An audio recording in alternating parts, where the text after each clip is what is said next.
Olá, pessoal! Bem-vindo ao nosso primeiro webinar.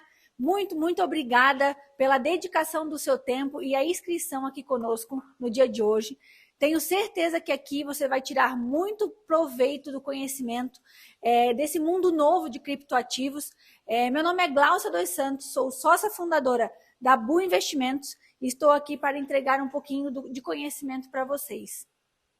Boa noite, pessoal. Meu nome é Renata dos Santos, sou sócia fundadora da Bu Investimento e estamos aqui hoje para trazer muita informação, evolução da nossa moeda para vocês. Espero que seja uma noite gostosa, proveitosa, né? Estamos aqui na Bu Investimento, vou aproveitar, né? Aproveitar e apresentar para vocês o nosso escritório. Ele fica localizado em Itajaí, Santa Catarina. Nossas portas estão abertas e vai ser um prazer receber você que está aí do outro lado, que se inscreveu, que tem curiosidade, que assim tem sede por conhecimento, quer evoluir conosco. Estamos aqui com o nosso super expert, Alexandre Ludolf, da QR Asset, que vai passar um tempinho aqui com vocês e vai explicar todos os pormenores de criptomoeda. Seja muito bem-vindo. Muito obrigado pelo convite. A ideia aqui é explicar um pouquinho. A QR Asset, ela é parte do grupo da QR Capital. A gente hoje, eu acho que é um grande orgulho entender tudo que a gente construiu no mercado de cripto. Acho que a gente cria, desenvolve e investe em muito projeto do mercado de cripto, não só a gestora, mas a gestora ela se posiciona como uma empresa que explora muita sinergia no mercado. Vou falar rapidinho de alguma das empresas, acho que pode ser muito interessante para a audiência e também para os aqui presentes. Temos aqui, dentro do nosso grupo, além da Asset, uma tokenizadora, que é uma joint venture junto da Vortex, que é a primeira tokenizadora no âmbito do sandbox regulatório de tokenização do Banco Central. Hoje a gente consegue tokenizar no sentido de criar uma representação digital de um ativo real. Então hoje a gente consegue tokenizar cota de fundo, debêntures, CRIs e CRAs. Por que isso é importante? Porque a gente sabe aqui, os empresários aqui que estão acompanhando, sabem quão difícil é acessar o mercado de capitais para empresas menores. Muitas vezes vocês não têm acesso, por exemplo, à dívida, muita coisa. Com tokenização, com processo digital, a gente consegue dar acesso a mercado de capitais para um público muito maior. É tecnologia em favor da democratização de acesso. Outra empresa que eu acho bastante interessante comentar, eu acho que é a Rispar. Rispar é a primeira empresa de crédito pessoal com garantia em cripto aqui do Brasil, registrada. Então hoje é um case muito interessante de utilidade do seu token. O seu token, o seu Bitcoin, seu Ethereum, outras moedas, não servem só para especulação. Servem, por exemplo, para você pegar um financiamento mais barato. Por quê? É uma garantia firme, é uma garantia líquida, é uma garantia executável. Eu não preciso, por exemplo, no caso de um home equity, despejar alguém. Essa garantia ela é muito fácil de ser liquidada e eu não tenho nenhuma dificuldade com ela. E por último, mas não menos importante, eu acho que vale a pena falar da Blocktrends. Blocktrends é o nosso canal de mídia e educação, eu diria, resguardado as proporções da nossa pequena Infomoney, onde a gente realmente tem atuado muito até no treinamento, tá? De assessores, pessoas que estão interessadas. Esse ano a gente fez a segunda versão do curso Como Investir em Cripto na Bolsa. Foi muito legal porque deu 17 mil inscritos, gente. Foi o maior sucesso do programa de educação da B3. Com programas que foram patrocinados às vezes por Itaú, por Bradesco, grandes instituições com muito menos adesão. Então realmente é um assunto que desperta o interesse, é um assunto que está performando, é um assunto que está mudando o mundo de certa forma. Eu acho que aqui vamos dar uma pincelada em boa parte dos temas aí emergentes do mercado.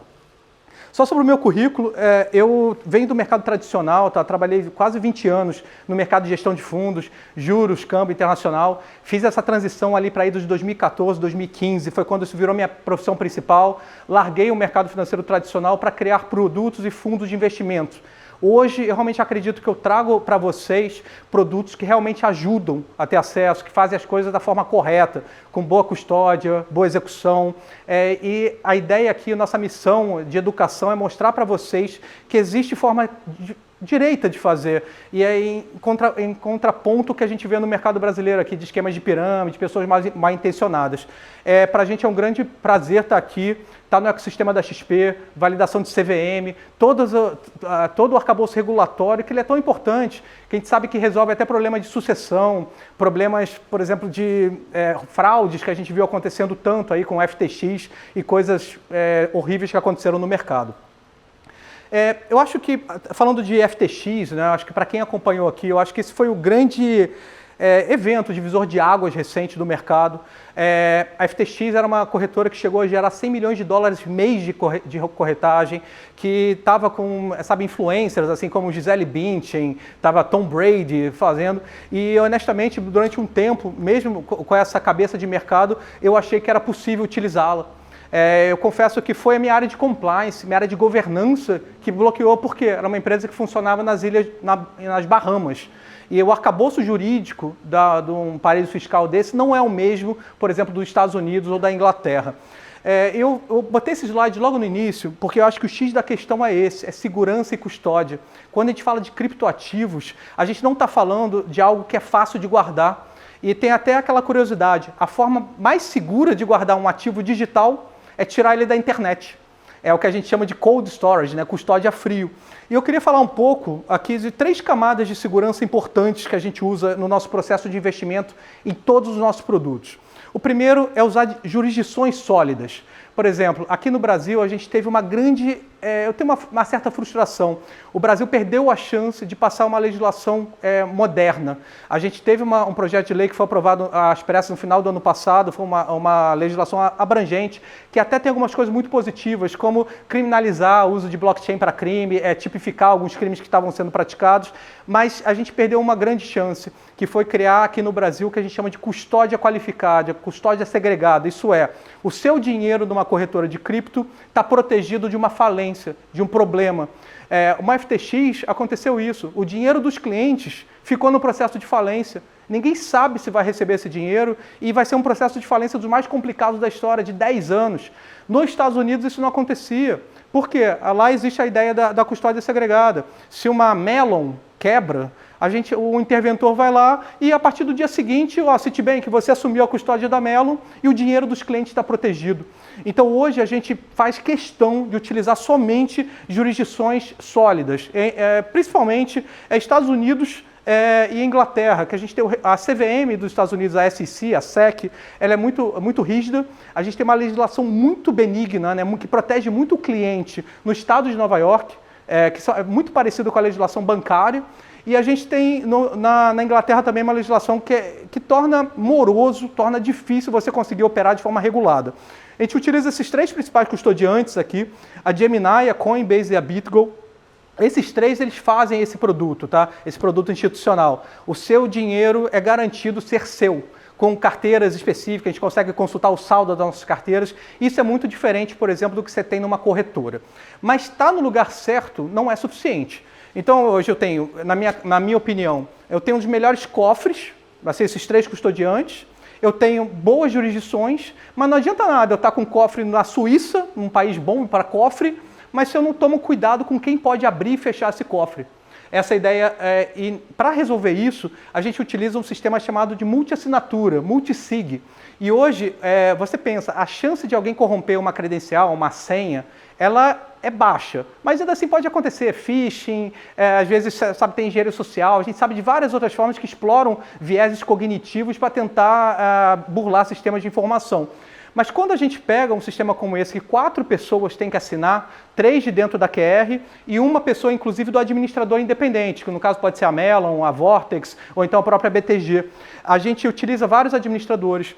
E além disso, tem uma camada de segurança aí que um desses 4 que assinou a assinatura, ele recebe uma ligação randômica do sistema para fazer uma prova biométrica. Então, quer dizer, isso aí está funcionando há 4 anos, sem nenhum tipo de fraude, e outras empresas que até a gente se inspirou, que a gente acha que são bons exemplos de segurança, e é engraçado que uma empresa até se chama Kraken, que ela vem os executivos dela vêm do sistema de segurança da Mossad, lá de Israel.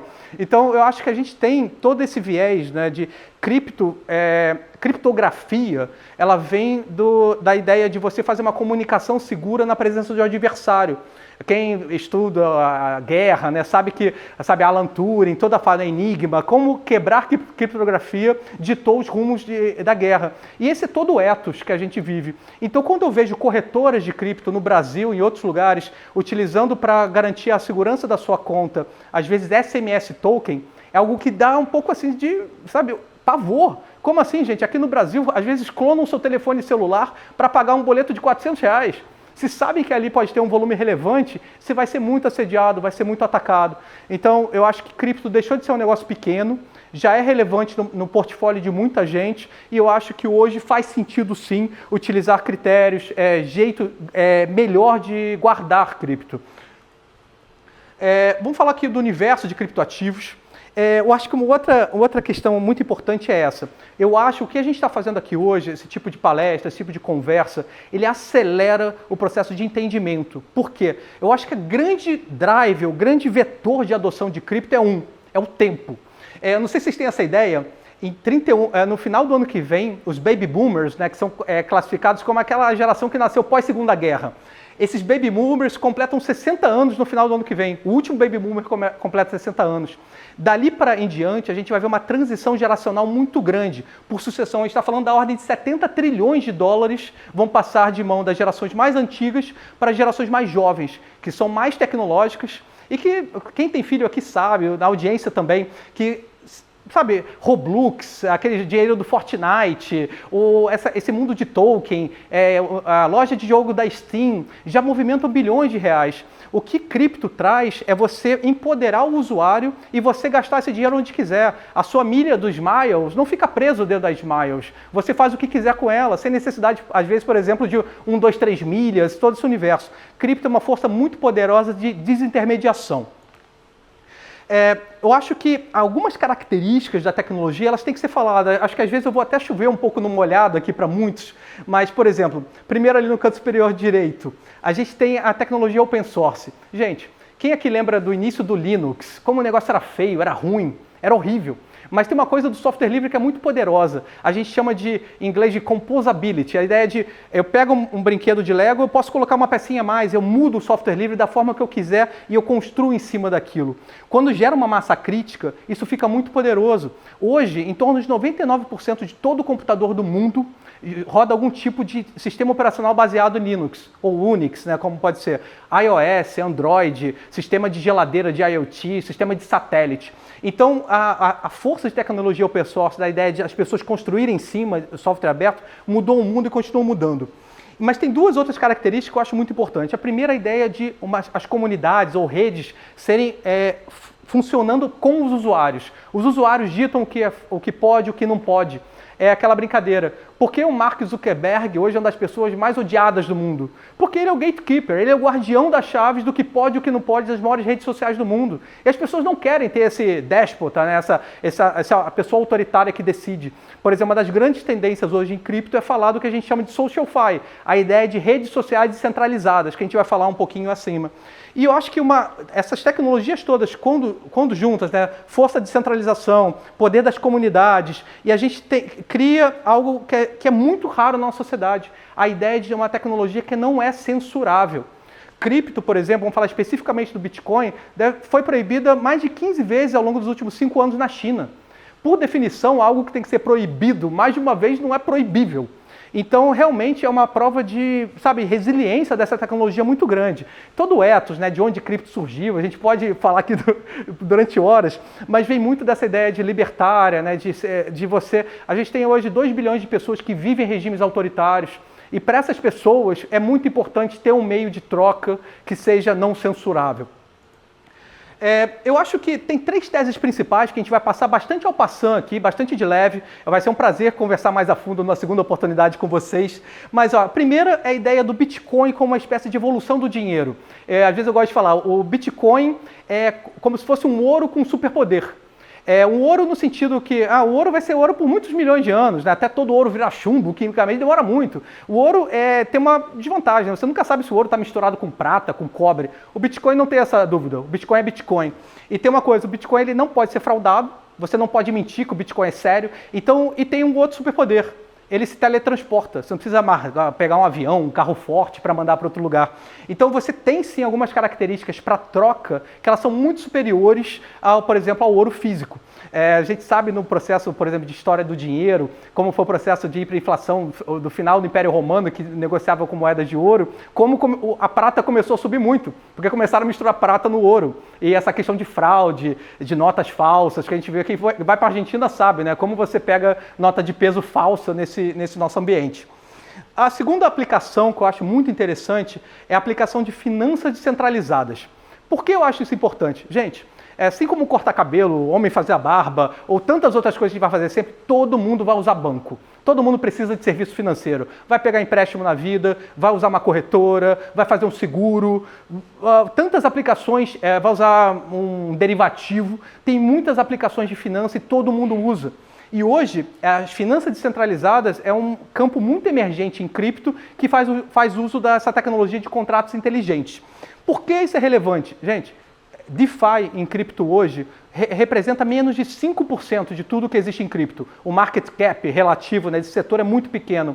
E se você olha qualquer índice de ação, você pensa um S&P, pensa outros de ação, você tem aí 30%, 40% dos índices do setor financeiro. Então eu tenho poucas dúvidas que esse setor vai ganhar muito peso. Ele tem uma característica maravilhosa. Se você vai na XP, no Itaú, no Bradesco, pedir um financiamento imobiliário, por exemplo, eu tenho certeza que se eles te oferecerem um financiamento imobiliário a 10% ao ano e você achar caro, ele não deixa, então doa, você atua como banco, deixa eu doar dinheiro a 10% ao ano. Eu acho que a maravilha, sabe, a revolução de finança descentralizada é essa. Você pode atuar como banqueiro ou como cliente. Você escolhe, o mercado está lá para você atuar como você quiser. E a outra tendência, acho, do mercado secular, a gente tem todo esse mundo de Web3. A gente vai falar um pouquinho mais sobre a tese, mas é isso. A gente está criando uma nova internet. E cripto, de certa forma, que a gente está falando hoje você pode participar ainda do início. E você precisa de toda uma nova infraestrutura para essa nova internet. Essa internet onde o usuário é empoderado e não as grandes plataformas. A gente estava conversando até aqui um pouco antes do nosso webinar.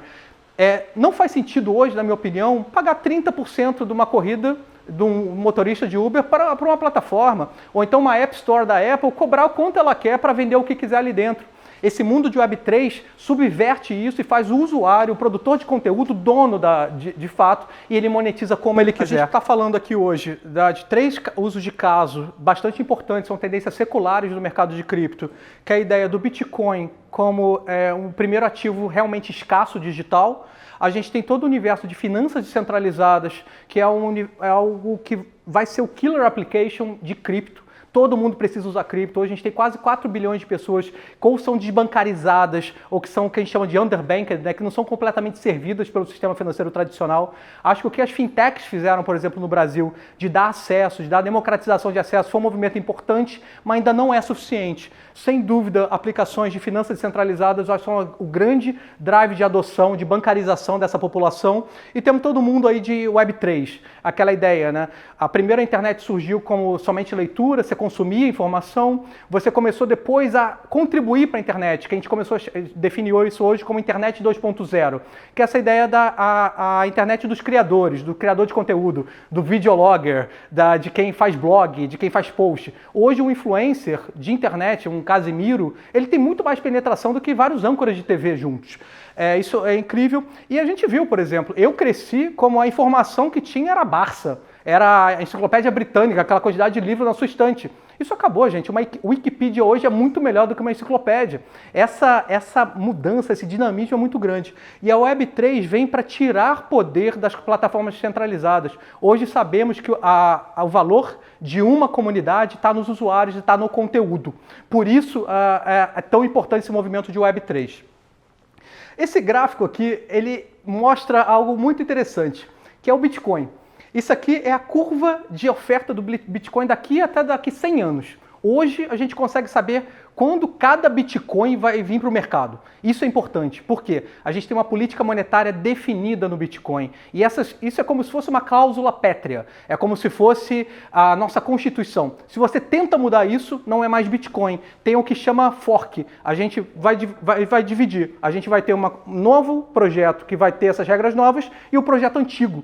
Então, realmente, isso é imutável. A oferta máxima de Bitcoin são 21 milhões de Bitcoins e a gente sabe qual é a curva de oferta. Qual é a curiosidade? Hoje, a base monetária, a quantidade de bitcoins em circulação, cresce mais ou menos 2% ao ano. A política monetária dos países desenvolvidos gira em torno de uma meta de inflação em torno de 2%. Mas a partir do ano que vem, a oferta de Bitcoin vai passar por um processo que a gente chama de halving. A cada 4 anos, a oferta de Bitcoins no mercado divide por 2. E em março do ano que vem, a gente vai ter esse próximo halving. E a partir daí, para os próximos 4 anos, a inflação implícita do Bitcoin, medida pelo aumento de base monetária, vai ser de 1%. Gente, se a inflação aqui no Brasil pelo menos 5% na média ao longo do tempo, a gente sabe sim que só por essa diferença de inflação você deveria ter uma valorização implícita, intrínseca. E uma coisa muito importante, o Bitcoin não tem um presidente do Banco Central, não está com medo, por exemplo, se vai acabar com a independência do Banco Central, se vai ter uma mudança de governo. A academia econômica, até de onde eu venho, do mercado tradicional, diz que uma política monetária estanque como essa não é a melhor. Você poder mudar a política, mudar os juros de acordo com as situações de mercado é melhor. Porém, vai falar isso para os países que passaram por crise econômica. Vamos olhar aqui para a Argentina. Bitcoin acabou de fazer novo high em pesos. Por quê? A moeda colapsou. Hoje a gente consegue mostrar que pessoas na Argentina, por exemplo, que tinham 5% de cripto na carteira, esses 5% hoje estão valendo 50% da poupança, porque o que eles tinham em peso virou pó, basicamente. O Bitcoin surge como o primeiro ativo digital realmente escasso. Outra coisa muito interessante é pensar no que a gente chama dos blocos de Lego. Hoje, por exemplo, para você fazer um novo produto financeiro, você tem que aprovar na CVM, você tem que criar um produto novo, toda a legislação bancária, tudo que existe. No mercado de finanças descentralizadas, você pode juntar, por exemplo, um protocolo base como o Ethereum, você junta uma stablecoin, que a gente botou, por exemplo, a DAI, que é um dólar digital, de certa forma, e você consegue, dentro desse dólar, depois criar um mecanismo de empréstimo, um mecanismo de negociação. Então, você aproveita tudo que já foi construído, você não precisa inventar a roda novamente para cada nova aplicação. É aquela força do software livre que a gente estava comentando, sendo aplicada, por exemplo, para produtos financeiros. Aqui a gente está falando de DeFi. Por que DeFi é importante? Essa ideia é, primeiro, quebrar barreiras geográficas.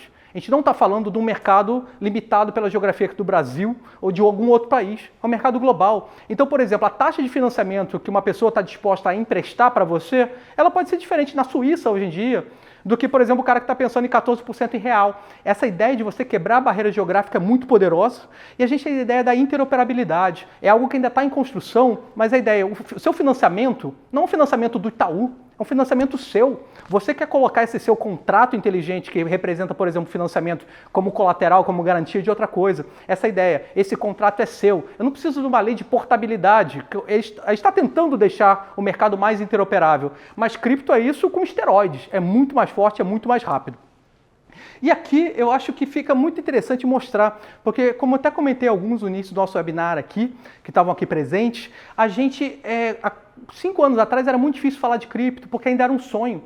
Hoje, quando eu falo de finanças descentralizadas, a gente tem várias aplicações. Por exemplo, a gente tem um Bank of America, que, por exemplo, no mundo de finanças tradicionais. O principal negócio do Bank of America é empréstimos. Hoje em dia você tem um paralelo Web3, você tem um paralelo de finanças descentralizadas, que seria, por exemplo, o Compound. E para todos esses, assim, a gente pode falar uma bolsa, uma NYSE, uma bolsa de Nova York. A gente tem um paralelo de negociação também em cripto. Podemos falar do Uniswap, que é o maior protocolo de corretora descentralizadas. E temos aí paralelos para empréstimo, para corretoras, para gestoras, para derivativos, para seguros. Seguros até aconselho, dê uma olhada na Nexus Mutual. É uma ideia, você consegue fazer a pólice seguro e você, se quiser, você pode comprar, ou segurar um risco, ou se você quiser, eu posso ser a seguradora. A gente sabe que ser seguradora é uma das atividades financeiras mais antigas que existem. E só para recapitular, a gente tem aqui a ideia de Web3. Vamos lá, a Web 1.0 era aquela internet que você só consumia. Vamos lembrar do GeoCities, vamos lembrar, por exemplo, da Alta Vista, quando a gente via o site estático e a gente consumia. Esse foi o acesso à informação. E foi muito importante a partir da década de 90. A partir dos anos 2000, a gente começou a criar aquelas plataformas onde os usuários contribuíam. E essa ideia começou a criar comunidades. Isso foi muito importante. É o que a gente chama da internet read and write, né? A internet que você pode ler e escrever. Foi daí que surgiu todo o criador de conteúdo, todo o universo de YouTube. Hoje em dia o YouTube é uma plataforma que tem mais impacto do que televisão aqui no Brasil. A TV fica em segundo lugar para, por exemplo, a educação financeira atrás do YouTube. Muitas vezes o influencer de YouTube hoje, ele é mais importante para as empresas, para a divulgação, para a publicidade, do que um âncora de TV. Isso foi uma experiência muito grande. E esse mundo da internet 3.0 que a gente chama, ele deturpa um pouco essa ideia do mercado centralizado nas grandes plataformas. Gente, vamos tirar poder das plataformas e empoderar o usuário. O usuário ele vai monetizar como ele quiser a informação dele, o conteúdo que ele vai distribuir isso onde ele quiser. Ele não está sensível, por exemplo, ao que um Zuckerberg, ou que o Google, ou que a Apple fala, que quanto ele tem que pagar. Isso é uma desintermediação, é uma transformação muito importante.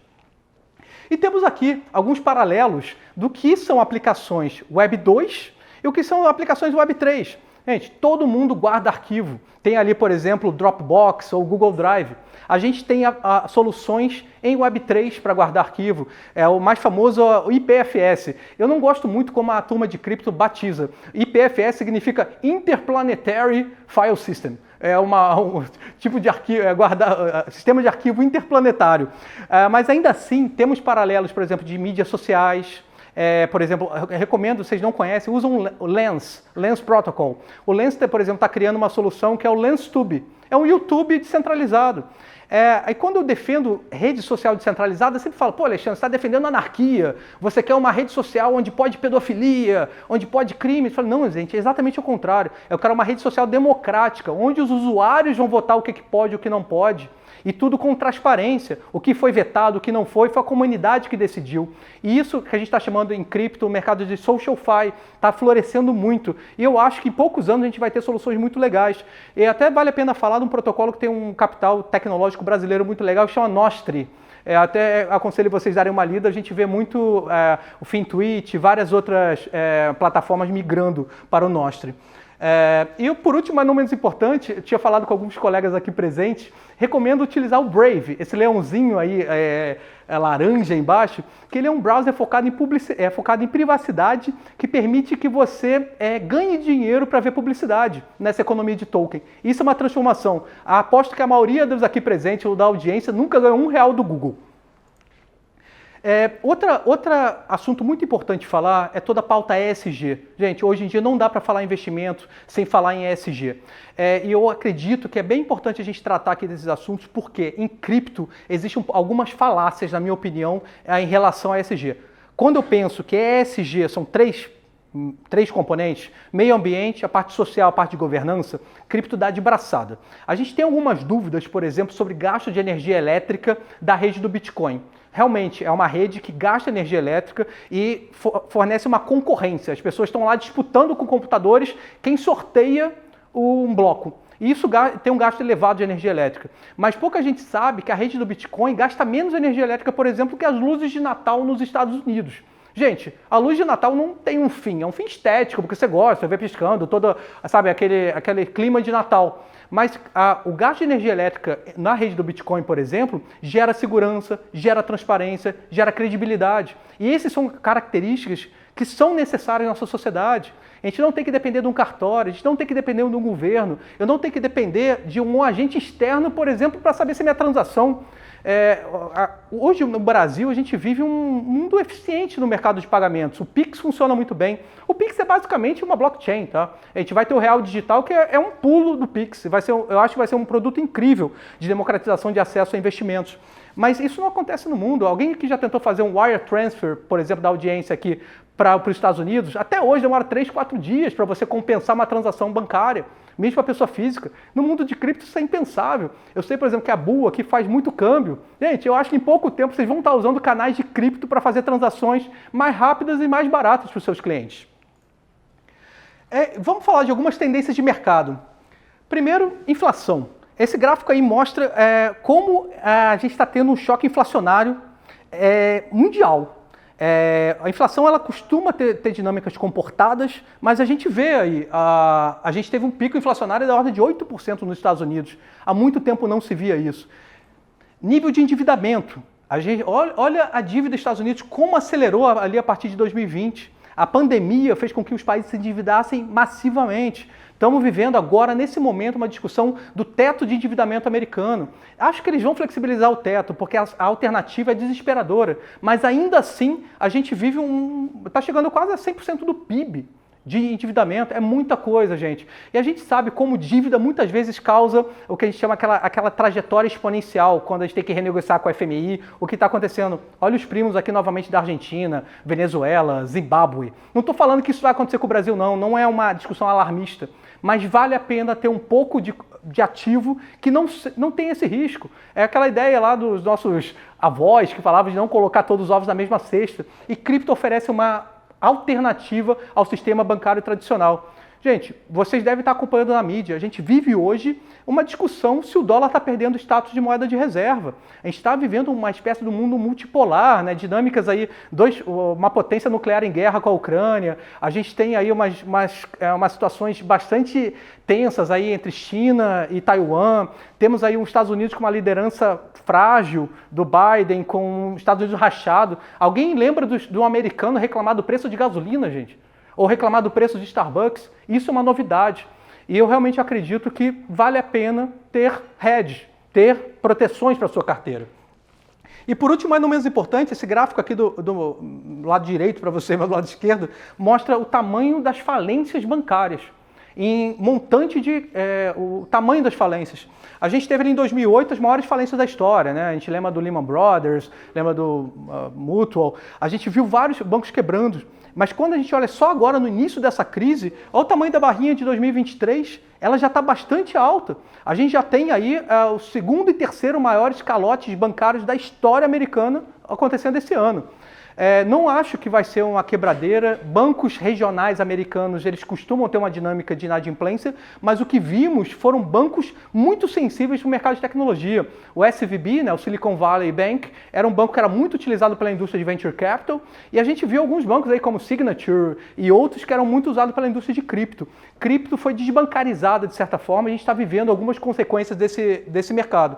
Espero mais falências ocorram, tá? Isso aí eu fechei na semana passada esse gráfico, e a gente teve um agora no final de semana que quebrou, mais um, o Pax West. Então, realmente, eu penso que essa crise bancária americana, para ela sair do sistema financeiro puro e simples para ir para o mercado imobiliário, que foi tudo que aconteceu na crise de 2008, é algo bem relevante. Então, de novo, não é para ser alarmista, é para ser um pouco mais racional e realista. Acho que a gente vê essa ideia dos colapsos de instituições tradicionais. Quem aqui acreditava que o CS ia quebrar? Quem aqui trabalha com o mercado financeiro mais tempo sabe, era um dos titãs, das empresas mais respeitadas, de certa forma quebrou e foi absorvida, né, por trás das cortinas para não deixar uma empresa que era sistemicamente relevante na Suíça quebrar. Mas no fundo quebrou e foi absorvida forçadamente pelo UBS, que é, de certa forma, um banco quase estatal. Temos visto aqui no Brasil também esse efeito. A gente teve mais de 82 bilhões de saída de produtos de investimento no primeiro trimestre. Temos aí, por exemplo, empresas de cripto que foram impactadas por esses problemas bancários. A gestora KPTL fechou todos os produtos de cripto. Giant Steps, empresa quantitativa super tradicional, também fechou. A KPTL estava envolvida com o Signature Bank, o SVB, o Silvergate Bank, e a gente teve também os fundos da Giant Steps, o Satoshi e outros, eles tinham exposição a FTX. Então, gente, isso aí não foram problemas de cripto, foram problemas de empresas centralizadas que usavam esses bancos. É algo que está acontecendo, está em curso, mas existe forma correta de fazer, existe forma diferente de fazer. Aqui, eu acho que é bastante importante mostrar o tamanho do mercado de cripto. Hoje, tudo que existe em cripto representa em torno de 1,2 trilhão de dólares. Gente, só para ter uma ideia, uma Amazon sozinha vale mais de 2 tri, uma Apple sozinha também vale mais que isso. E cripto hoje permeia todas as indústrias. Muita coisa está acontecendo, não é só o Bitcoin, não é só o Ethereum. E apesar de tudo que a gente está vivendo, tudo que está transformando, a gente tem uma indústria inteira que vale 1 trilhão de dólares. E, gente, essa indústria chegou a 1 trilhão de dólares sem nenhum suporte estatal, que começou nas faculdades, com esses nerds de criptografia. E a verdade é isso, os cientistas criaram uma forma de transacionar mais segura do que tudo que a gente criou com órgãos centralizados. É claro que vai haver resistência nessa adoção, mas, na minha opinião, uma tecnologia que é superior a outra tecnologia, ela vai substituir.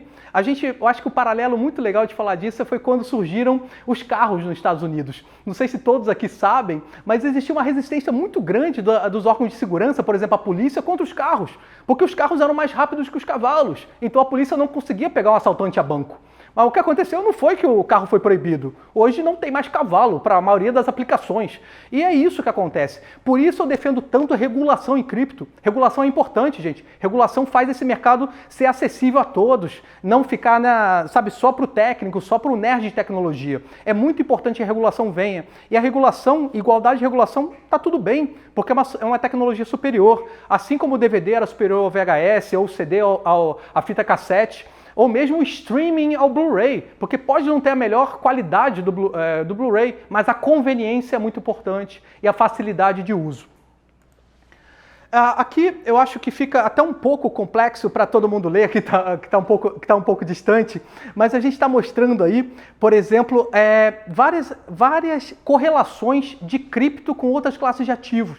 Hoje em dia, a cripto está aumentando a correlação com ouro, diminuindo a correlação com dólar. A gente vê várias tendências que mostram que as características que nós acreditamos de cripto estão começando a ser realmente percebidas pelo mercado. A diminuição, por exemplo, da correlação de cripto com o preço do S&P ou das bolsas.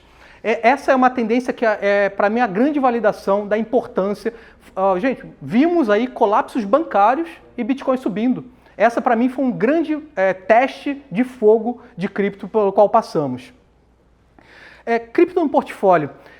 A tese aqui é muito simples. Vem da teoria dos mercados. A gente está falando de Markowitz, bem do início de finanças. A ideia da diversificação. Não é porque um ativo financeiro é volátil que ele não tem mérito de portfólios. E aqui simplesmente eu mostro que pequenas adições de Bitcoin ou Ethereum na carteira, a gente consegue criar carteiras que têm perfil de risco-retorno melhores do que a carteira sem isso. Então é a ideia do suitability. Gente, é pouco cripto, para quem não conhece. Vamos fazer pequenas adoções, 1 a 5% melhora o perfil de qualquer carteira.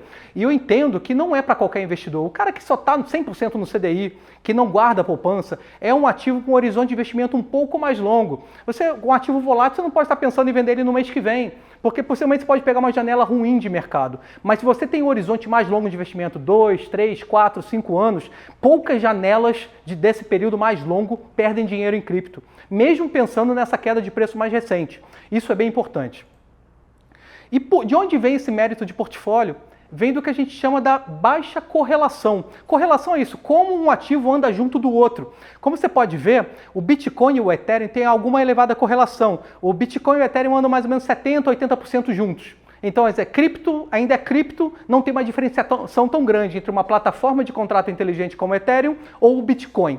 Mas quando a gente vê a correlação dos criptoativos com outras classes de ativos tradicionais, aí no gráfico, na tabela, como o Ibovespa, como o ouro, como os juros americanos ou como o próprio S&P 500, a gente vê uma correlação muito menor, da ordem de 10% a 13%. Daí vem o mérito de portfólio, a baixa correlação. Aqui tem um pouco do nosso cardápio de produtos, não vou entrar em detalhes, a gente vai estar disponível aí no material do webinar. A gente hoje está fazendo uma prateleira completa, a ideia é de ser um one-stop shop para cripto. A gente tem desde fundos ativos. O que é um fundo ativo, gente? Eu faço o trabalho de defender a carteira. Quando o mercado está caindo, não me obrigo a ficar sempre 100% comprado. Eu posso fazer caixa, eu posso comprar um hedge, posso comprar uma defesa. E a ideia do downside protection, né? Eu vou preservar o capital dos meus clientes. Se o mercado está estranho, está caindo, vamos comprar uma proteção, vamos diminuir a carteira, ficar só com 50% alocado. Por que não? Diferente de um ETF, ou diferente de uma cripto, eu posso me defender no fim de semana, eu posso operar no final de semana. Isso é bem importante.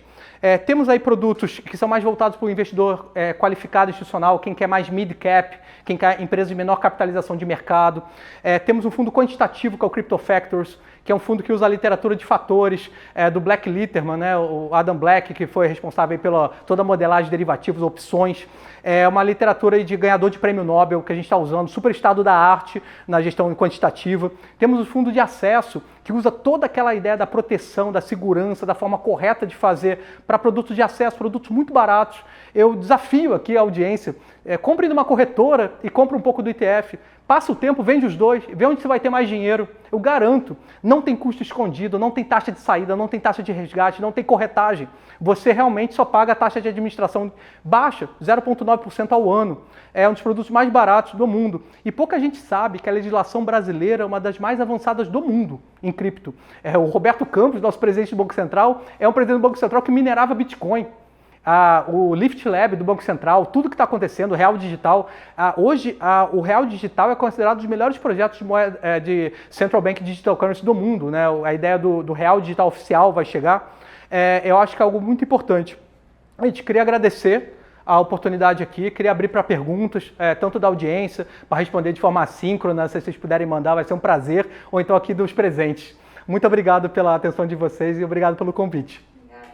Obrigado.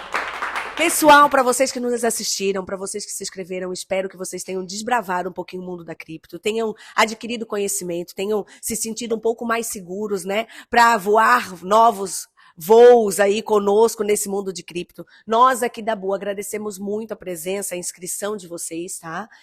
Eu acredito, nós da Bu acreditamos que a evolução, ela parte do conhecimento. Então, por isso que nós queremos trazer para vocês cada vez mais assuntos relevantes para mudar, abrir o mindset e trazer, né, um conhecimento a mais para você se sentir seguro e estar conosco, né, receber todo o conhecimento da Bu através dos nossos grandes parceiros como o Alexandre, e a gente sempre vai estar aqui para apoiar você no seu desenvolvimento. É isso aí. Boa noite, pessoal. Muito obrigada. Obrigada a todos. Obrigada, Alexandre. Foi um prazer. Obrigada. Até mais, pessoal. Até o próximo. Quero voltar de novo. Volte. Você será sempre nosso convidado. Até mais, gente. Até mais.